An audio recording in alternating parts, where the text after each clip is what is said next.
பேசுறப்போ பஸ்ல கூட நிறைய ஃப்ரெண்ட்ஸ் எனக்கு உருவாக்கிட்டாங்க. என் பக்கத்துல உட்கார்றதுக்கு ஆசைப்படுவாங்க. ஏன்னா டீச்சர் மோட்டிவேஷனா பேசுவாங்க.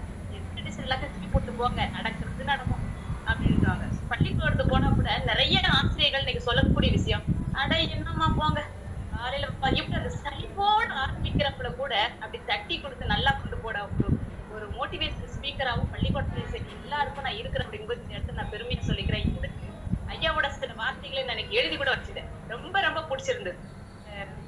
எப்படி சொன்னாங்க, நேற்று என்பது வரலாறு, நாளை என்பது வாய்ப்பு, இன்று என்பது பொறுப்பு. அந்த பொறுப்பு வரும்போது மீதி ரெண்டு தானாவே வந்துடும் இல்லையா? நம்ம பொறுப்பா இருந்துட்டோம்னா வாய்ப்பு கிடைச்சு வரலாறு படைச்சிடலாம். அந்த மாதிரி ஒரு அமைப்புகளோட அந்த இயற்கையோட பேசுற விஷயம் வந்து ரொம்ப நல்லா இருந்தது.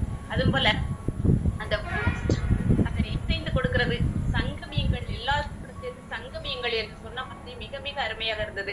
இன்று உண்மையிலே எல்லோருக்கும் ஒரு பூஸ்ட் குடித்தது போல காலையில அது கிடைக்கும், இன்னைக்கு ஈவினிங் கிடைச்சிருக்கு பாருங்க எல்லாருக்கும். மாலை வேளையில் என்று அனைவரோட மனதிற்கும் ஒரு பூஸ்டாக இருந்த நம்முடைய வினை திருத்தன் ஐயாவுக்கும் என்னுடைய சபை கலந்துரையாடல் பேரவையின் சார்பாக என்னுடைய மனமார்ந்த வாழ்த்துக்களை தெரிவித்துக் கொள்கிறேன் ஐயா. பாராட்டுகள், நன்றிகள், அனைவருக்கும் நன்றி.